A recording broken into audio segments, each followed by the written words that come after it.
A'udzubillahi minasyaitonirrajim. Bismillahirrahmanirrahim. Assalamualaikum warahmatullahi wabarakatuh. Alhamdulillahirabbil alamin, nahmaduhu wa nasta'inu wa nastaghfiruh wa na'udzubillahi min syururi anfusina wa min sayyiati a'malina. May yahdihillahu fala mudhillalah wa may yudhlil fala hadiyalah. Asyhadu an la ilaha illallah wahdahu la syarikalah wa asyhadu anna Muhammadan abduhu wa rasuluhu la nabiyya ba'dah. Allahumma salli wa sallim wa barik ala sayyidina Muhammad wa ala alihi wa sahbihi wa barik ajma'in. Anak-anakku yang dirahmati Allah Subhanahu wa taala, siswa-siswi Madrasah Aliyah Darul Ulum, marilah kita senantiasa mengucapkan puji dan syukur kepada Allah Subhanahu wa taala atas limpahan rahmat serta karunia pada kita semua. Alhamdulillah, di pagi ini kita alhamdulillah dalam keadaan sehat walafiat. Sehat yang diselamatkan oleh Allah SWT. Sehat jasmani dan sehat rohani. Semoga Allah senantiasa memberikan keberkahan dalam hidup kita, memberikan ilmu yang manfaat, sehingga hidup kita menjadi hidup yang bahagia dunia akhirat, selamat dunia dan akhirat. Anak-anakku yang berbahagia, dalam kesempatan ini Bapak mengajak anak-anakku semuanya untuk bisa mengikuti pelajaran melalui daring ini dengan niatan mencari ilmu keridhaan Allah Subhanahu wa taala. Kalau kita semua anak-anakku semuanya punya niat untuk mencari keridhaan Allah Subhanahu wa taala, maka Allah Subhanahu wa taala akan meridhai kehidupan kita dunia hingga akhirat. Sehingga kita dalam keadaan baik, dalam keadaan senantiasa bersyukur kepada Allah Subhanahu wa taala. Anak-anakku yang berbahagia, dalam kesempatan ini Bapak mengajak anak-anakku untuk senantiasa sering-sering membuka Al-Quran, sering-sering membaca Al-Quran, karena Al-Quran membawa rahmat, Al-Quran membawa kebaikan, Al-Quran membawa obat bagi orang yang beriman kepada Allah Subhanahu wa taala. Sebagaimana firman Allah Subhanahu wa taala, a'udzubillahi minasyaitonirrajim.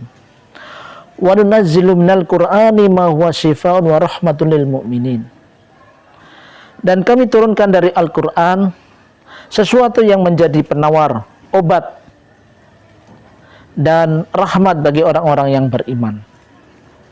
Jadi kita sebagai umat muslim, sebagai orang berislam, orang yang beriman kepada Allah, sering-seringlah anak-anakku sekalian untuk membuka Al-Quran.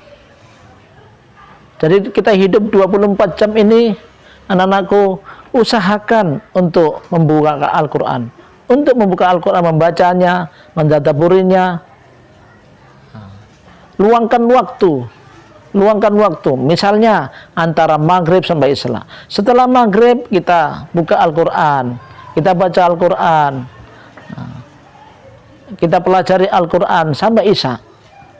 Nah, ini meluangkan waktu antara maghrib sampai isya. Ini fadilahnya luar biasa bagi orang-orang yang senantiasa membaca Al-Quran, bagi orang-orang yang senantiasa mentadabburi Al-Quran, bagi orang-orang yang senantiasa mengamalkan Al-Quran dengan baik. Insya Allah Allah SWT akan memberikan syafaatnya di yaumil qiyamah. Anak-anakku yang berbahagia, Bapak akan membacakan sebuah hadis dari Rasulullah SAW. An Aisyah radhiyallahu anha qala Rasulullah SAW, al-mahiru bil Qur'anil ma'asyafaril kirami baroroh.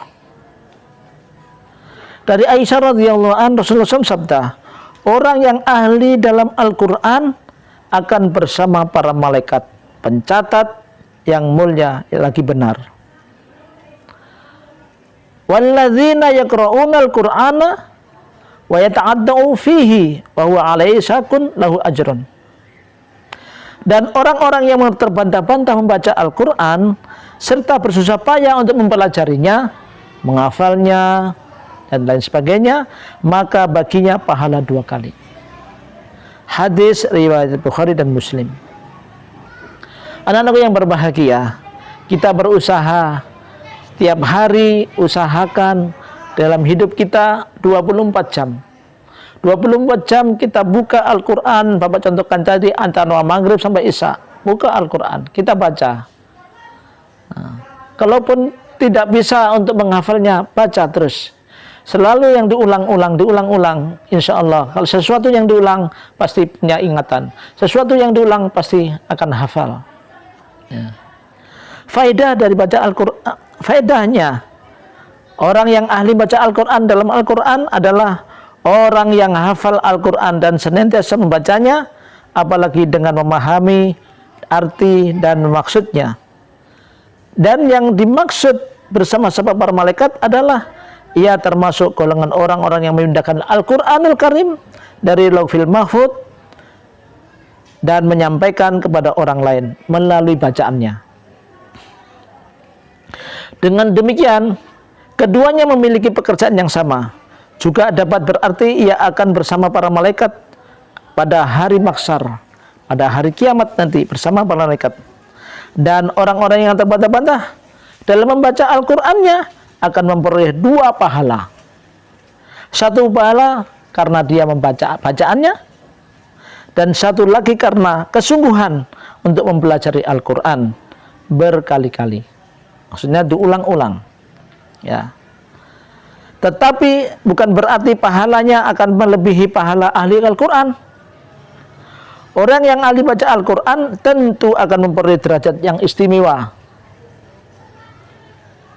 yaitu bersama para malaikat khusus.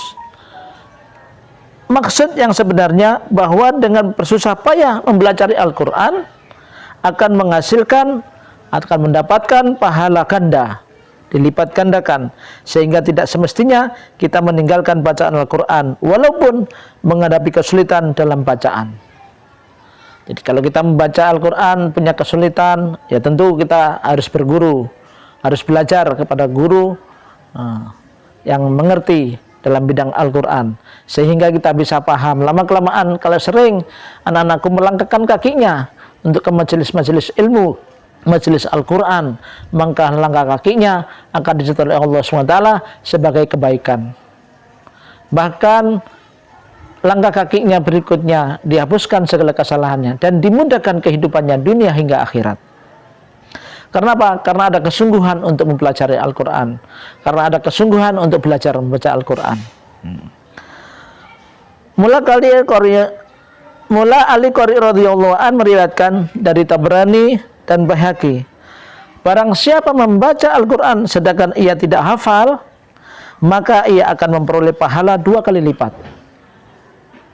Dan barang siapa benar-benar ingin menghafal Al-Quran tetapi tidak ada kemampuan, tetapi ia tetap membacanya, maka Allah akan membangkitkannya pada hari mahsyar, pada hari kiamat, kepada para hafidz Quran, bersama dengan hafidz Quran. Anak-anakku yang berbahagia, Bapak sering mengingatkan kita semuanya, ya anak-anakku di rumah itu kalau dibacakan Al-Quran, maka Al-Quran itu akan mendatangkan rahmat. Al-Quran itu kalau dibaca di rumah, maka akan mendatangkan keberkahan. Al-Quran itu kalau dibaca di rumah, maka Al-Quran akan mendatangkan ketenangan. Dan dimudahkan oleh Allah SWT dalam kehidupan di rumah tangga itu. Ada sebuah hadis Rasulullah SAW dari Ibnu Umar radhiyallahu an, qala Rasulullah sallallahu alaihi wasallam, la khasatan illa ala sunataini, rajulun atahu Allahul Qur'ana fahuwa yaqra'u bihi ana alaili wa ana nahar, wa rajulun lahu atahu Allahu malan fahuwa yanfiku minhu ana alaili wa ana nahar. Dari Ibnu Umar radhiyallahu an, Rasulullah SAW sabda, tidak dibenarkan hasad, iri hati kecuali terhadap 2 orang. Seorang yang dikaruniai oleh Allah kemampuan menghafal Al-Quran, membacanya Al-Quran, lalu ia membacanya pada malam dan siang hari. Ini.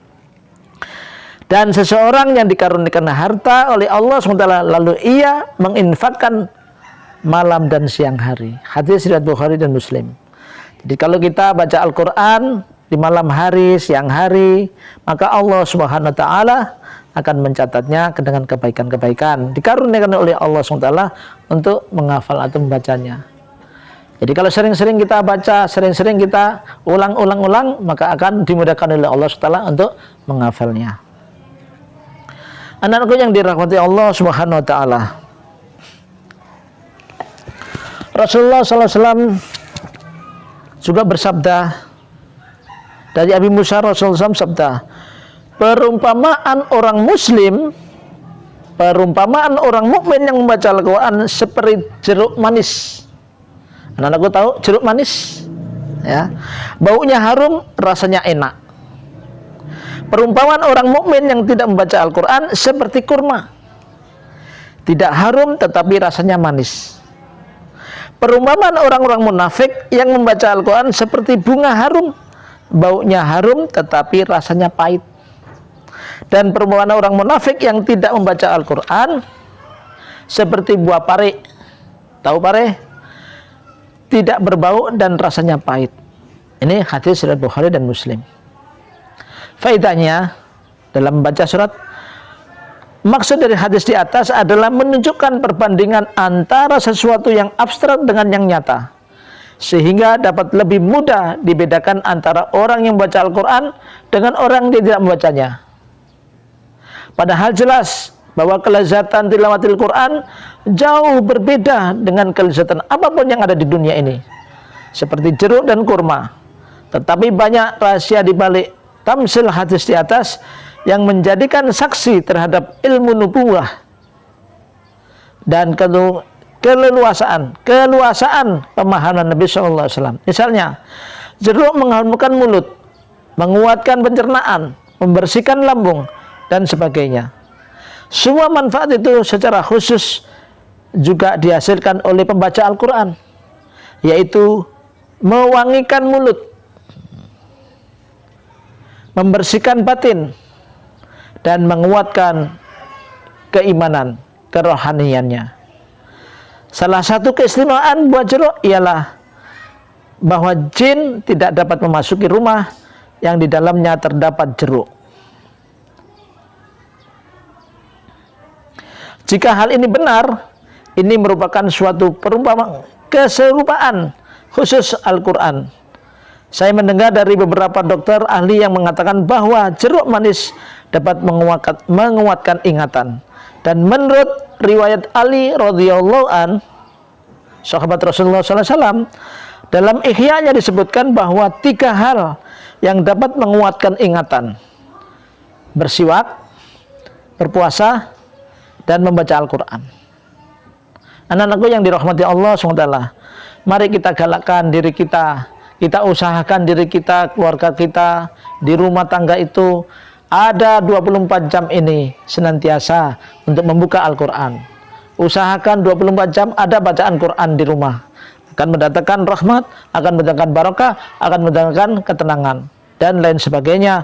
Dan keberkahan yang lain, termasuk rezeki yang diberikan kepada kedua orang tua kita, sehingga kita bisa menikmatinya. Anak-anakku yang berbahagia, mari kita galakkan tentang manfaatnya atau fadilahnya atau keutamaan daripada membaca Al-Quran. Saya akhiri dengan kalimat hadis Rasulullah SAW, sesungguhnya Allah Subhanahu wa taala akan mengangkat beberapa kaum dengan Al-Quran. Inna Allah yarfa'u bihal kitab. Allah akan mengangkat derajat kepada orang yang senantiasa membaca Al-Quran. Itulah yang bisa saya sampaikan. Mudah-mudahan Allah SWT senantiasa memberikan bacaan Quran sebagai amalan kita, bacaan Quran sebagai kebiasaan kita, ucapan-ucapan kita sesuai dengan apa yang dikehendaki oleh Allah SWT, sehingga Allah SWT meridai kehidupan kita, meridai kehidupan keluarga kita, meridai keluarga bapak ibu kita. Allah sehatkan badannya, Allah mudahkan rezekinya, Allah mudahkan segala-galanya. Dengan ridha Allah, kehidupan kita bahagia dunia akhirat. Selama dunia akhirat masuk ke dalam surganya Allah Subhanahu wa taala dengan syafaat Al-Quran. Terima kasih atas perhatiannya. Mohon maaf atas segala kekurangannya. Kami akhiri dengan kalimat kafaratul majlis. Subhanallah bihamdika subhanallah azim. Asyhadu an la ilaha illa anta astaghfiruka wa atubu ilaik. Terima kasih. Assalamualaikum warahmatullahi wabarakatuh.